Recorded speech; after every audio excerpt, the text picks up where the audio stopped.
मी माझ्या लहान भावासोबत एकटीच घरात राहत होते. आई वडील दोघे कामावर जायचे. दीपक माझा भाऊ रोज त्यांच्या मित्रांना घरी घेऊन यायचा. ते माझ्या नको त्या ठिकाणी बघायचे. दीपकला ते पैसे द्यायचे. एके दिवशी मला पाण्यामध्ये काहीतरी टाकून सगळेजण बिना पॉकेट. नमस्कार मित्रांनो, माझे नाव प्रिया आहे. मी दिसायला खूपच सुंदर आहे. माझं वय कमीच आहे, पण माझं शरीर एखाद्या मॉडेल सारखं आहे. माझे वरचे 2 डोळे खूप मोठे आहेत आणि त्यांच्यावर सगळ्याची नजर ऑटोमॅटिक जायची. 1 महिन्यापूर्वीच मला 19 वर्ष पूर्ण झाले होते आणि नुकतीच मी 12वीचे पेपर दिले होते आणि आता आम्हाला कॉलेजमधून सुट्ट्या मिळाल्या होत्या. दररोजप्रमाणे आजही संपूर्ण घर स्वच्छ केल्यानंतर मी माझ्या बेडवर आराम करत होते. मी इतके थकले होते की माझे संपूर्ण शरीर जड झाल्यासारखे वाटत होते. मी बेडवर पडून आराम करण्याचा प्रयत्न करत होते आणि माझ्या हाताने माझ्या डोक्याला मालिश करत होते. मग माझ्या कणाकणाचा आवाज ऐकून माझा भाऊ दीपक बंद खोलीत आला आणि म्हणाला, काय झाले दीदी, तुला बरं वाटतंय ना? मी म्हणाले, मी तुला काय सांगू भाऊ. आई माझ्या डोक्यावर सगळं काम सोडून निघून जाते. कॉलेजच्या सुट्ट्या सुरू होताच संपूर्ण घराची जबाबदारी माझ्यावर आली आहे. त्याशिवाय नोकर कर्मचारीही रजेवर आहे. मी हे सर्व घरकाम कसं करू शकते? माझे बोलणे ऐकून तो माझ्या शेजारी बसला आणि म्हणाला, माझ्या प्रिय बहिणी, ठीक आहे, मी आता तुझ्यासाठी दूध घेऊन येतो. तू ते पाहिलास तर तुला आराम वाटेल. दीपकचे म्हणणे ऐकून मी हसले आणि म्हणाले, बाहेरून जेवण आण, मी थोडा वेळ झोपते. यानंतर तो दूध घेऊन परत आला. त्याला पाहून मला त्याच्यावर खूप प्रेम वाटले. खरंच जगात असे फार कमी भाऊ आहेत जे आपल्या बहिणींची इतकी काळजी घेतात. मी त्याला खूप आशीर्वाद दिले आणि त्याने आणलेले दूध पिण्यास सुरुवात केली. दूध पिल्यानंतर मी ग्लास एका बाजूला ठेवले आणि झोपले. दीपक म्हणाला, ये मी तुझ्या डोक्याला मालिश करतो, तू आरामात झोप. तो माझ्या डोक्याजवळ बसला आणि त्याच्या हाताने माझ्या डोक्याला मालिश करू लागला. मला हळूहळू आराम वाटू लागला आणि वेदनाही कमी होऊ लागल्या. मी डोळे बंद केले आणि झोपू लागले आणि गाढ झोपेत गेले. मला कळलेही नाही की मी तासनतास झोपत आहे. मम्मीच्या आवाजाने माझे डोळे उघडले. मी घाईघाईने उठले. माझं डोकं जड वाटत होतं. मी खड्ड्यात पाहिलं तर रात्रीचे 9 वाजले होते. मला धक्काच बसला. पप्पा ऑफिसमधून परतले होते. हे विचित्र होतं. कदाचित थकव्यामुळे मला वेळ कळली नाही. मी उठून 2 पावले टाकताच मला चक्कर आली आणि माझ्या डोळ्यात अंधार पडला. जर मी भिंतीचा आधार घेतला नसता तर मी नक्कीच पडले असते. फ्रेश होऊन बाहेर आले तेव्हा मी पाहिले की जेवणाच्या टेबलावर सगळे माझी वाट पाहत होते. मी जाऊन खुर्चीवर आरामात बसले. मला पाहून दीपक माझ्या ताटात जेवण ठेवू लागला. मग तो आईला म्हणाला, आई, प्रियावर कामाचा भार कमी कर.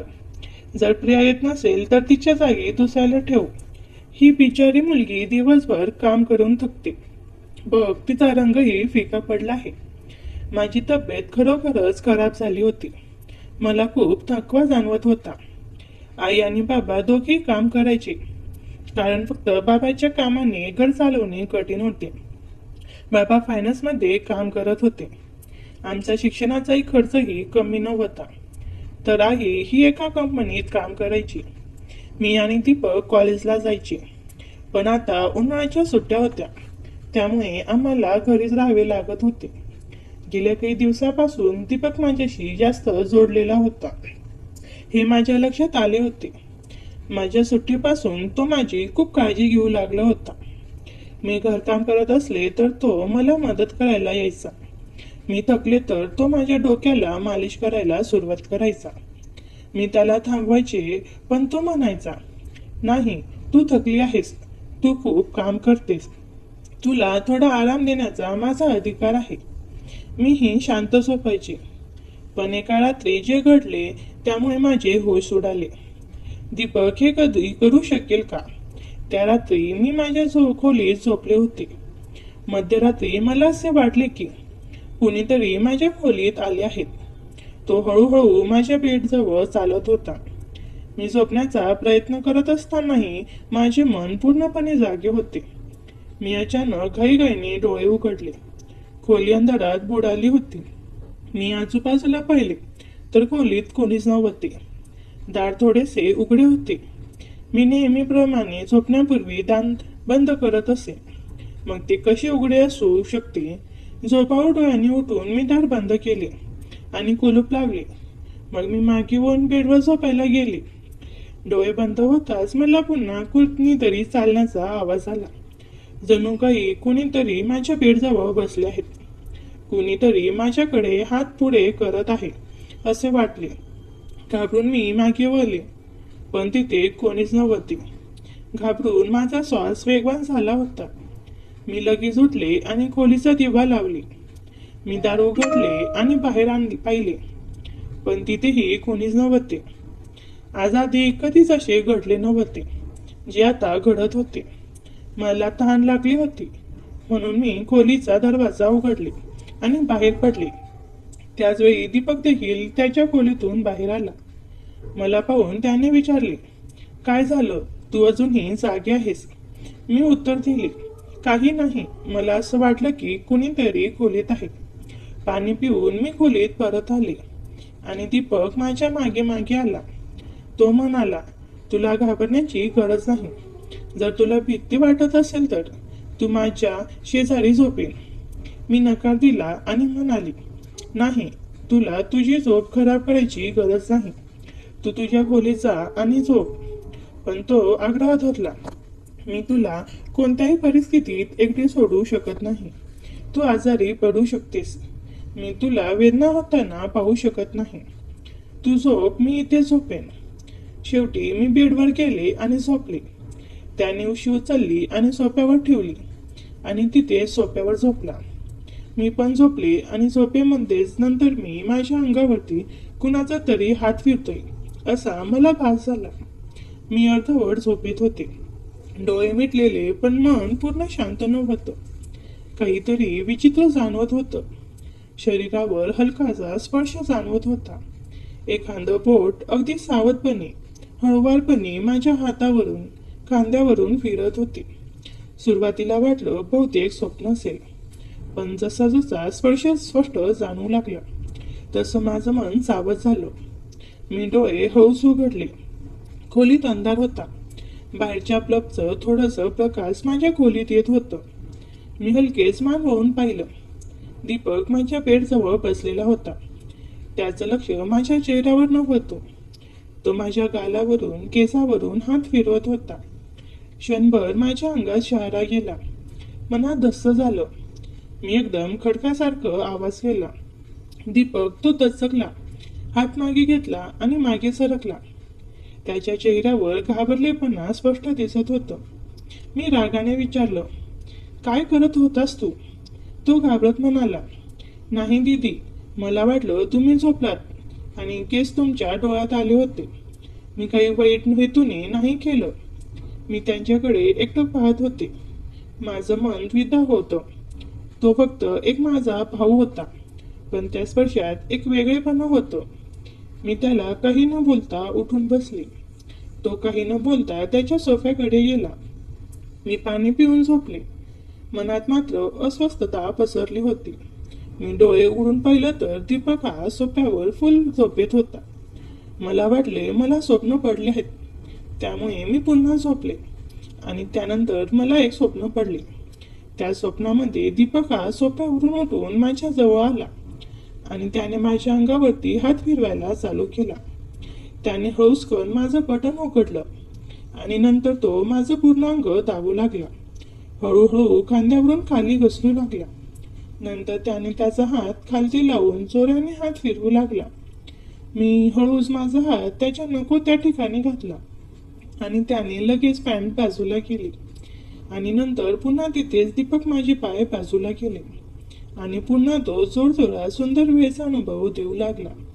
मला समजत नव्हते मी त्याच्यापेक्षा मोठी असून 17 वर्षाचा दीपक हा मला जोराने मारू लागला होता आणि मला पालत करून पूर्ण मागून काढून टाकले होते आणि उठून तो झोपल्यास नंतर माझ्या अंगावरती तशी ड्रेस फेकून जाऊन झोपला. मी उठून पाहते तर दीपक हा सोफ्यावर झोपलेला होता. मला वाटले पुन्हा माझ्यासोबत स्वप्न पडलं आहे, परंतु यावेळेस माझं अंग दुखत होतं. म्हणून मी पुन्हा अंगावरती विस्कटलेले कपडे नीट केले आणि झोपी गेली. सकाळी उठताना मला खूप त्रास झाला. मी लवकर उठून बाथरूममध्ये गेले. पाहते तर माझं पूर्ण अंग हे लाल झालं होतं. मला काहीच समजत नव्हते. मला काहीतरी शंका येऊ लागली होती. नंतर मी दीपकला बोलावून घेतले आणि हे विचारले, दीपक, रात्री कोणी आलं होतं का? दीपक म्हणाला, कोणी नाही. काय झालं? अरे मग मी झोपल्यावर तू रात्रभर काय केलंस? मी विचारल्यानंतर दीपक म्हणाला, काही नाही, मी तर तुझ्या आधी झोपलो होतो. त्यानंतर मला माहिती नाही काय झालं. मी म्हणाले, ठीक आहे. मग दीपक एकही शब्द न बोलता तिथून निघून गेला. आज माझा मूड खूप विचित्र होता. पण जेव्हा मी दीपककडे पाहिले तेव्हा मला आश्चर्य वाटले. सुदैवाने मी माझे शरीर तुपट्याने झाकले होते. माझा शर्ट विस्कटलेला होता. मला आश्चर्य वाटले, कारण मी यापूर्वी कधी इतक्या गाढ झोपले नव्हते. आज मला थोडे आनंद होत होते, पण याचे कारण मला समजत नव्हते. मी त्याला विचारले तेव्हा तो म्हणाला, मी दररोज इतके आनंदी असते. तुझ्यासारखी बहीण मिळाल्यावर कोणीही आनंदी का नसावे? घरातील सर्व कामे संपवून मी बसले तेव्हा दीपक माझ्याकडे तेल घेऊन आला. तो म्हणाला, प्रिया दीदी, तुझी केस उघड, मी तुझ्या डोक्याला मालिश करेन. मला त्याच्या कृतीबद्दल विचित्र वाटू लागले. मी म्हणाले, हे तुझे काम नाही, जा तुझ्या मित्रांसोबत वेळ घालव, मला मालिशची गरज नाही. पण त्याने माझे बोलणे ऐकले नाही आणि स्वतः माझ्या केसावरून कर्लस काढताना तो म्हणाला, चिडचिड करू नकोस, फक्त भाग्यवान लोकांनाच असे भाऊ मिळतात. जेव्हा तुमच्या भावाला तुमची सुंदर रेशमी केसांना मालिश करायची असेल तेव्हा तुम्हाला काय त्रास होऊ शकतो? चला, मी तुमच्या डोक्याला मालिश करतो, तुम्हाला खूप आराम वाटेल. त्याने मला उचलले आणि खोलीत घेऊन गेला. मला उशी घेऊन बेडवर झोपवलं. हे जरा मला विचित्र वाटत होतं. माझे केस बेडवरून खाली लटकत होते. तो माझ्या डोक्याजवळ बसला आणि माझे केस मालिश करू लागला. दीपक माझ्यापेक्षा 4 वर्षांनी लहान होता, पण तो मला नावाने हाक मारायचा. तो म्हणाला, तू इतका गोंडस आहेस की तुला पाहून मला वाटतं की तू नेहमी अशीच हसत राहावी आणि मी तुला लाड करत राहावी. तो माझ्या केसांना मालिश करत होता आणि जणू त्याच्या हातात जादू आहे. मला इतके बरे वाटत होते की मी हळूहळू झोपेच्या दरी धरू लागले. तेलाचा सुगंधही खूप तीव्र होता. मी त्याला विचारले, हे तेल कोणते आहे? तो म्हणाला, हे खूप खास तेल आहे, खास तुमच्यासाठी. तुझे केस इतके सुंदर आहेत, ते फक्त त्या केसासाठीच बनलेले आहेत. त्याचे शब्द खूप गोड होते, तथापि तो कोणत्या स्वरात बोलत होता हे मला समजले नाही. काहीही असो, मालिश करताना मी गाढ झोपेत गेले. काही वेळाने जेव्हा मी डोळे उघडले तेव्हा माझे संपूर्ण शरीर वेदनाने दुखत होते. माझ्या पायांवर खूप भार आल्यासारखे वाटले. वेदना माझ्या संपूर्ण शरीरात पसरत होत्या. मी हळूहळू उठून बसले आणि आजूबाजूला पाहू लागले. माझी अवस्था विचित्र होती. जेव्हा मी स्वतःकडे पाहिले तेव्हा मला दिसले की मी पूर्णपणे ओली झाली होती. जणू कोणीतरी मला आंघोळ घातली आहे. माझे कपडे ओले होते. पंखा बंद होता आणि खोलीत खूप उष्णता होती. काय चाललंय? खूप कष्टाने मी बेडवरून उठले. मला चक्कर येत होती. चालतानाही त्रास होत होता. मला माझी अवस्था समजत नव्हती. असं का वाटत होतं की मी झोपली नाहीये, पण काही जड काम केले आहेत. खूप कष्टाने मी बाथरूममध्ये गेले आणि फ्रेश झाले. जेव्हा मी माझी अवस्था पाहिली तेव्हा असं वाटत होतं की माझं संपूर्ण शरीर थकलं आहे. मी खोलीतून बाहेर पडले तेव्हा मला कुजबुजण्याचा आवाज ऐकू आला. असं वाटत होतं की कुणीतरी कुणाशी बोलत आहे. घरात माझ्या आणि दीपक शिवाय कुणीच नव्हतं. मी प्रथम पाणी पिण्यासाठी किचनमध्ये गेले, पण तोपर्यंत कुजबुज थांबली होती. मी किचनच्या दाराजवळ उभी असताना मला हॉलमधून कुणीतरी बाहेर येताना दिसलं. तो दीपकच होता. त्याच्या हातात खूप पैसे होते. ज्याकडे तो पैसे पाहत होता ते पाहून मी विचारात पडले. पुढच्या क्षणी त्याची नजर माझ्यावर पडली. मला पाहून तो म्हणाला, प्रिया, तू उठलीस. मी हळूहळू त्याच्याकडे चालत गेले. तो घाईघाईने त्याच्या पॅन्टच्या खिशात पैसे ठेवू लागला. पण मी त्याचा हात धरला आणि त्याच्या समोर पैसे आणले आणि विचारले, तुला इतके पैसे कुठून मिळाले? त्याने डोळे खाली केले. तो हळवारपणे म्हणाला, कृपया बाबांना सांगू नका. मला याची वाटले की त्याने हे पैसे बाबांना का दिले नाहीत. मी त्याला मोठ्या आवाजाने विचारले. तेव्हा तो घाबरला.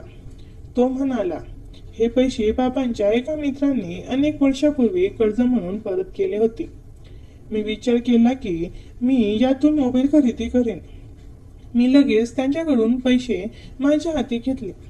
मी त्याला फटकारले आणि म्हणाले, हो, तू चांगले केलेस. घरची परिस्थिती बघ किती वाईट आहे. आमची दोघेही पालक काम करतात आणि तू मोबाईल खरेदी करण्याबद्दल बोलत आहेस. तो लाजला. त्याच रात्री मी ते पैसे बाबांना दिले. त्या रात्री दीपक माझ्याशी बोलू शकला नाही आणि लवकर झोपी गेला. दुसऱ्या दिवशी मी स्वयंपाकघरात काम करत असताना दीपक त्याच्या मित्रासह घरात आला.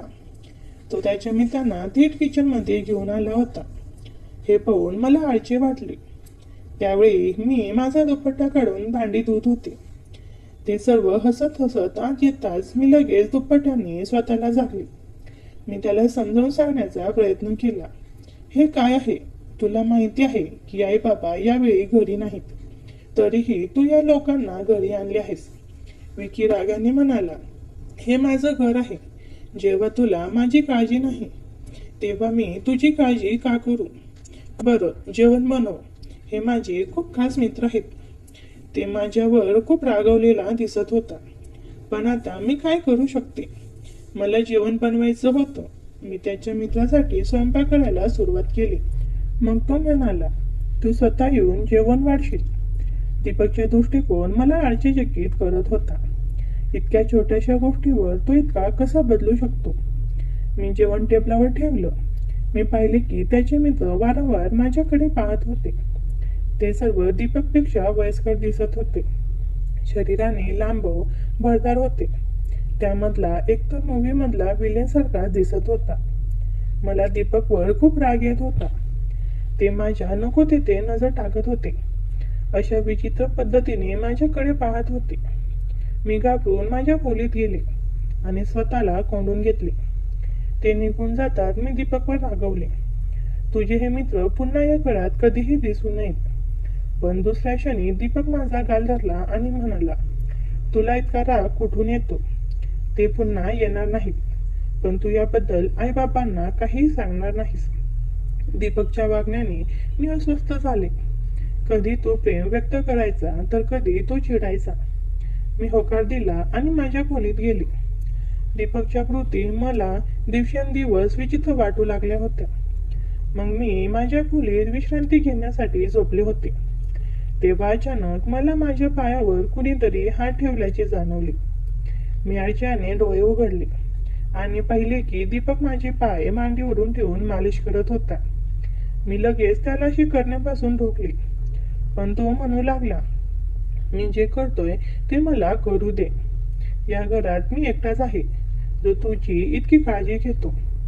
कामामुळे आई आणि बाबांना तुझ्यासाठी वेळ नाही. मीही थकले होते. मी डोळे बंद केले आणि झोपू लागले. दीपकच्या हातांच्या मालिशमुळे मला झोप लागली. पण जेव्हा मी डोळे उघडले तेव्हा मला धक्का बसला. माझे डोके खूप फिरत होते. बेडशीट पूर्णपणे विस्कटलेली होती.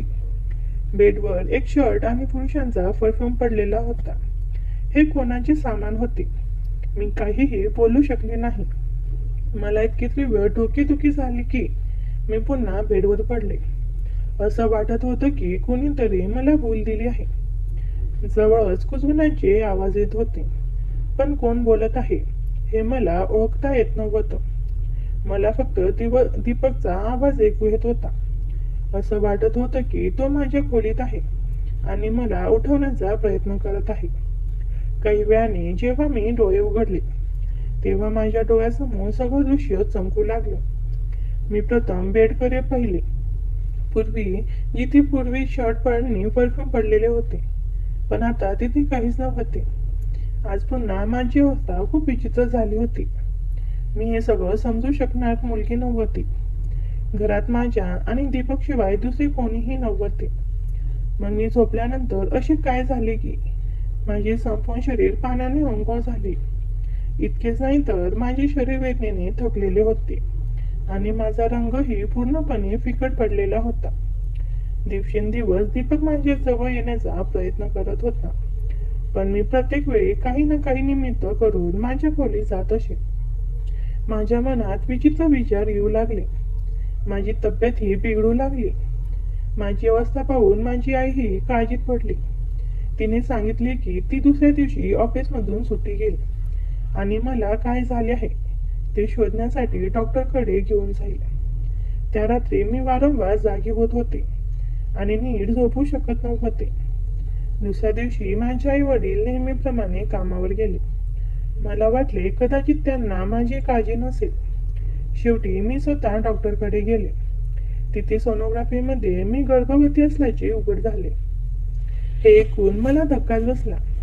शेवटी माझ्यासोबत हे सर्व कोण करू शकते? दीपक माझा भाऊ होता, पण नंतर माझ्या मनात आले की मी त्याला माझा खरा भाऊ मानत होते, तर तो माझा सावत्र भाऊ होता.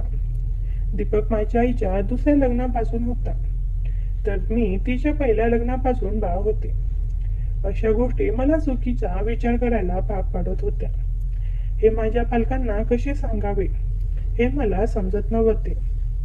जेव्हा जेव्हा दीपक माझ्या जवळ असायचा तेव्हा तो कधी हात धरायचा, कधी तो माझे गाल ओढायला सुरुवात करायचा. पूर्वी मी या गोष्टी हलक्यात घ्यायचे, पण आता सगळं वेगळं वाटत होतं. एके दिवशी मी हॉस्पिटलमध्ये गेली आणि गर्भपात करण्यापूर्वी डॉक्टरांना बाईची DNA चाचणी करायला सांगितली. डॉक्टरांनी रिपोर्ट दिला आणि मी ते पाहिले तेव्हा मला धक्काच बसला.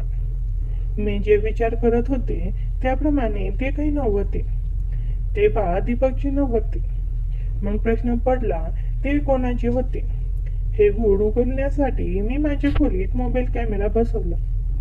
मला सत्य जाणून घ्यायचे होते. काही दिवसांनी जेव्हा माझे आई वडील घरी नव्हते तेव्हा दीपक पुन्हा माझ्याकडे आला. त्याने माझ्या डोक्याला मालिश करायला सुरुवात केली. मी झोपू नये म्हणून खूप प्रयत्न केले, पण कदाचित तेलात काहीतरी शामक मिसळले असेल. मला त्या तेलाचा वास येताच मी बेशुद्ध पडले. 1 तासानंतर जेव्हा मी शुद्धीवर आले तेव्हा माझे आई वडील घरी परतले होते. मी ताबडतोब माझ्या खोलीत बसवलेल्या कॅमेराची रेकॉर्डिंग तपासली आणि सत्य बाहेर येताच माझ्या पायाखालची जमीन सरकली. दीपक त्याच्या वाईट मित्रांना माझ्या खोलीत आणायचा. ते माझ्याशी गुणास्पद वागायचे. त्यांचे काम संपल्यानंतर ते दीपकला पैसे देऊन निघून जायचे. हे पाहून मी पूर्णपणे हादरले. रागाने आणि धक्क्याने मी माझ्या खोलीतून बाहेर पडले. मी दीपकचा कॉलर धरला आणि त्याला चापट मारली. आई आणि बाबांनीही हे सर्व पाहिले आणि ती धावत आली. बाबांनी माझे हात धरले आणि रागाने म्हणाले, तू शुद्धीवर आहेस का? तू त्याला का मारत आहेस? मी ओरडले आणि म्हणाले, तुम्हाला दिसतंय हा निर्लज्ज माणूस माझ्याशी काय करत आहे? मी त्यांना कॅमेरा रेकॉर्डिंग दाखवली. व्हिडिओ पाहिल्यानंतर आई जमिनीवर पडली. वडिलांनाही त्याच्या डोळ्यावर विश्वास बसत नव्हता. संतापलेल्या वडिलांनी दीपकला धरले आणि त्याला मारहाण करायला सुरुवात केली. त्याच्या तोंडातून आणि नाकातून रक्त येऊ लागले. मग दीपक रागाने ओरडला, मी तिला कधीच माझी बहीण मानले नाही. मला पैशाची गरज होती आणि लोक तिला लाखो रुपये द्यायला तयार होते. मला माझ्या गरजा पूर्ण करायच्या होत्या, म्हणून मी हे पाऊल उचलले. मी माझ्या बहिणीला वेश्या व्यवसाय करायला लावले. हे ऐकून मी कानावर हात ठेवून रडत राहिले.